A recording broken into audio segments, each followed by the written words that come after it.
What's up YouTube, Red Beard's Garage. I got a quick video to do on how to repair a cracked subwoofer. Got a sub gave to me and it's got a crack in it, so we're going to repair it so we can do something with it. I'll probably end up sanding it down and painting it too, just because I have paint, I have the sandpaper, and it looks kind of rough. It's been beat up in the years. Also got a 6.5 that I cracked a while back on accident, so we'll repair it while we're at it. So let me get the sub and I'll show you what we're working with. Okay, so here's the sub. As you can see, the crack just got split. This sub's had a rough life. As you can tell, it's just scratched up. I mean, it's been probably rolling around in a trunk for a while. You know, it's beat up some, and it's a cheap sub. It ain't nothing fancy. So, you know, working sub's better than no sub. So let's get it out of the box and get it up on the workbench. Okay, we got the sub here on the workbench. As you can see, right here's the crack. So what I'm going to do is I'm going to try to fix it from the back of the sub if I can. What I'm going to be using is, I don't know the brand because the label isn't on it anymore, but it's just a plastic epoxy. It has 2 parts, and when they mix, they harden, I think, in 15 minutes. So got to kind of be quick with it, and let me grab all my supplies and we'll get to it. As I said a while ago, I had another speaker that had cracked. You can kind of see that crack right there. These was actually brand new Kenwood 6.5s. Nothing special, just a good factory replacement if you don't want to spend a bunch of money. I don't really think the brand matters a whole lot with these, just basic. These are called coaxial speakers because they have the tweeter coming through the center of them, and if you can see it, it goes through the voice coil of the speaker.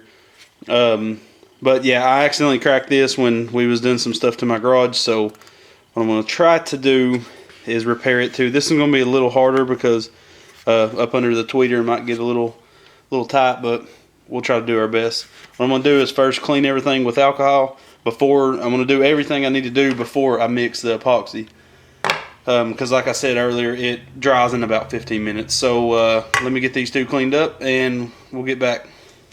Okay, we got them cleaned up with some rubbing alcohol. So I'm going to let them dry for a minute. And on this sub, it kind of ripped the rubber halfway up. So what I'm actually going to use on it is a little gasket maker because it's flexible and rubber. So I'm going to lightly sand all this and even scuff up the rubber a little bit because I don't want that ripping anymore. Like I said, this is a free sub, but it should sound pretty decent. I have another box if this box isn't good enough for it. So be a nice little sub to have laying around for free. Maybe I can install it in a customer's car later for a real cheap, you know, starter system for somebody. Okay, so let me get my sandpaper and start sanding this. I'm going to be using 320 grit. It's mainly because that's about all I have other than 1000 grit. I really need to buy some more sandpaper. So we're just going to give it a lot scuffing, just enough, and we'll have to re-clean it, of course.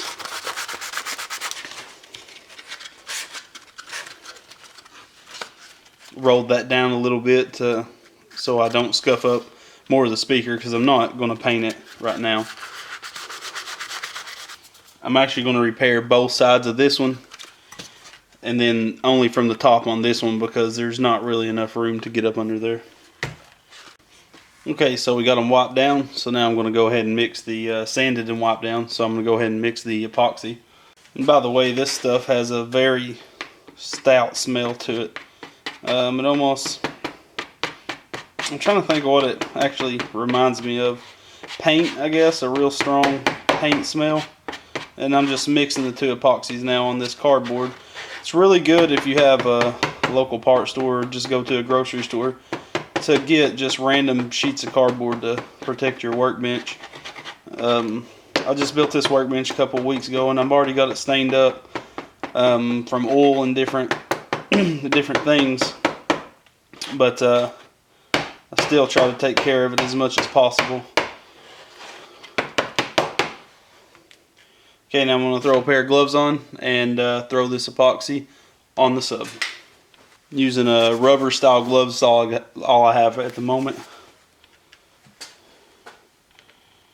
I'm going to cake it on a little bit because I can Dremel any excess off later. Very lightly, because you don't want to damage the cone any more than you have to. I'm just kind of blotting it on to get an even coat.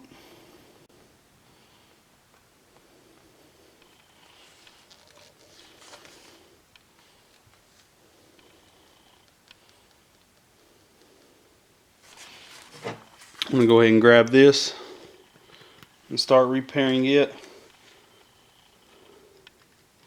The sub definitely needed it. This could have, honestly, as long as you didn't push too much power, it could have probably been fine.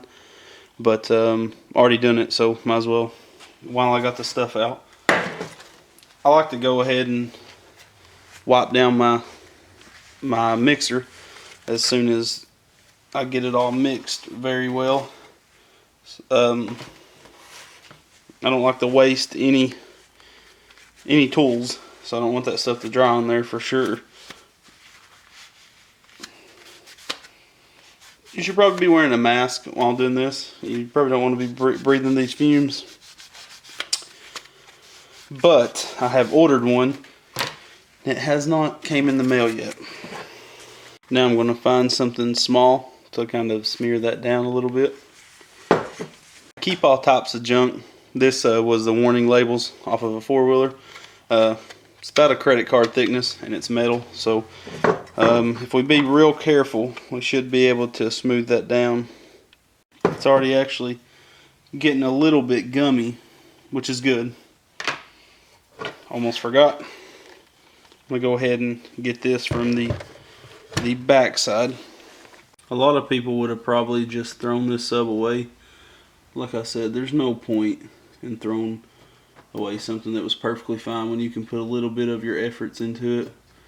And I mean, I already had the stuff from fixing a piece of plastic on a customer's vehicle, so there's no point really in throwing it away for sure. So we're going to let those dry, and after they dry, we'll come back, see how strong they are, and see if I think it'll hold a beat down. Because I'm going to run this sub for a little while since I have it. I no use in shelving it if I have an amp to use on it. Yeah, we're all done. I'm going to let it dry for a little while, and I'm going to go ahead and grab the gasket maker and go ahead and get ready to do the rubber part of the subwoofer. This is the gasket maker I'm using. It's just silicone RTV, black RTV silicone gasket maker. I've had this for like a year. I've used it on all types. I don't necessarily, this smells like straight vinegar. It's if you've ever used it, you will know. But yeah, it definitely has a weird smell to it. So here's what it looks like when we're all done. Like I said, I'm going to smooth that out with some sandpaper when it dries. And there's the gasket maker. It's all clumpy, I know. It ain't supposed to be pretty. It's just fixing something that was trash. And if you had this in like a pickup truck, just stuff's gonna hit the box and be around it. I mean, I would sell this sub repaired for 20 bucks. Those I would sell for about 15, 20 bucks. I have the other one right over there. Yeah, just thought I'd make this real quick repair video. Okay, YouTube, we got the subs done. The sub and the 6.5. We're gonna let those dry a little while and then just sand them down, basic stuff. I'll show you what they look like when they're done. It'll probably take about, I'm gonna let it dry for a couple hours just to make sure the hardener seals completely, and then I'm gonna sand on it a little bit, maybe with the grinder. I don't know. I may just leave it honestly like it is. It's not supposed to be pretty. I was gonna paint this sub. I don't want to have that much time in it, to be honest, and it's not horrible. I mean, it's beat up a little bit, but it is a Sony Explode. It's nothing special. I'm actually getting two 12-inch versions of these Explodes. This is a 10-inch, so I'll show you what car I'm pulling them out of. And it is disgusting, so you'll see that this weekend. So yeah, thanks for watching. Comment, like, and subscribe. Appreciate all the traffic that I've been getting so far. And yeah, maybe this will help somebody in the long run. If you ever find a sub dirt cheap or free. Got this one for free, so it's always awesome. Maybe you be able to fix it now. All right, thanks guys.